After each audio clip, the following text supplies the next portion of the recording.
ನೋಡ್ರಿ ಜಾರಕಿಹೊಳಿ ಒಂದು ಶಕ್ತಿಯಾಗಿ ಬೆಳೆದಾರೆ, ಏನು ಮಾಡೋರು? ಅವ್ರ ಶಕ್ತಿ ಐತ್ರಪ್ಪ.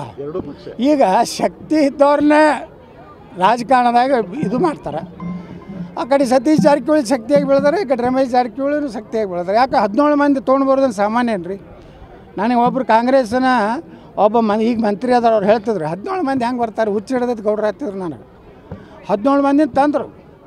ಈಗೂ 60 ಮಂದಿ ತಯಾರದಾರ, 60 ಮಂದಿ ರೆಡಿ, ಅಟೆನ್ಷನ್ ಆತರ. ಆದರೂ ನಾವು ದೇವರಾಣೆ ಮಾಡಿ ಹೇಳ್ತೀನಿ, ನಮ್ಗೆ ಅದ್ರ ಇಚ್ಛೆ ಇಲ್ಲ. ಯಾಕಂದ್ರೆ ಬಿ ಜೆ ಪಿಯ ಸಿದ್ಧಾಂತಗಳು ಹಾಳಾಗಲಕತ್ತಾವೆ. ಇವತ್ತು ನಮ್ಮ ಹಿಂದೂಗಳ ಮೇಲೆ ಎಷ್ಟು ಅತ್ಯಾಚಾರ ನಡೆದಿದೆ ನೋಡ್ರಿ. ಹಿಂದೂಗಳ ಮೇಲೆ ಇವತ್ತು ನೋಡ್ರಿ, ನಮ್ಮ ಲವ್ ಜಿಹಾದ್ ಜೇವರಿಗೆಯಲ್ಲಿ ಆಯಿತು. ಇವತ್ತು ಮೊನ್ನೆ ಇನ್ನೊಂದು 2-3 ಕಡೆ ಲವ್ ಜಿಹಾದ್ ಆಗಿದೆ. ಆ ಇಲ್ಲಿ ಗಜೇಂದ್ರಗಢದಲ್ಲಿ, ಬಾಗಲಕೋಟೆ ಅದೇ ಗಜೇಂದ್ರಗಢದಲ್ಲಿ ಲವ್ ಜಿಹಾದಲ್ಲಿ ಆ ಮಕ್ಕಳು ನೇಣಿಗೆ ಹೋಗ್ಯಾರ.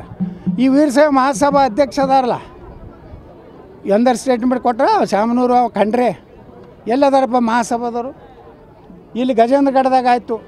ಇವತ್ತು ಯಾರು ರಕ್ಷಣೆ ಮಾಡಬೇಕು ಹಿಂದೂಗಳನ್ನ? ಮತ್ತು ಇವು ಈ ಎಲ್ಲ ತೊಗೊಂಡಿವಿ ಅಂದ್ರೆ ನಮ್ಮ ಸಿದ್ಧಾಂತಗಳು ಬಲಿ ಆಗ್ತಾವೆ. ಈ ಸಲ ಬಲಿ ಆಗೋದು ಬೇಡ.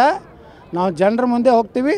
130 ಸೀಟ್ ತರೋ ಶಕ್ತಿ ಇದೆ ನಮ್ಮಿಂದ. ದೊಡ್ಡ ಶಕ್ತಿ ಅಂದ್ರೆ ನರೇಂದ್ರ ಮೋದಿ ಅದ. ನರೇಂದ್ರ ಮೋದಿ ಒಬ್ಬರು ಆದರ್ಶ ಈ ದೇಶದ ರಾಜಕಾರಣಿ ಇರೋದನ್ನು ನಾವು ಯಾರ ಮನೆಗೆ ಹೋಗಿ ಕೈ ಹಿಡಿದು ಕರ್ಕೊಂಡು ಬರೋದಿಲ್ಲ. ನಮ್ಮ ಕಾರ್ಯಕರ್ತರನ್ನೇ MLA ಮಾಡ್ತೀವಿ, ನಾವೇ ಸ್ವಂತ ಸರ್ಕಾರ ಮಾಡ್ತೀವಿ.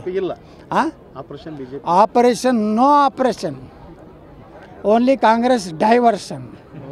ಓನ್ಲಿ ಮುಂದೆ ನಮ್ಮ BJP ರಾಜ್ಯದಲ್ಲಿ ಜನ ಪರ್ಮಿಷನ್ ಕೊಡ್ತಾರೆ, ನಾವು ಸಿಲೆಕ್ಷನ್ ಆಗ್ತೀವಿ, ನಾವು ಸರ್ಕಾರ ನಡೆಸ್ತೀವಿ.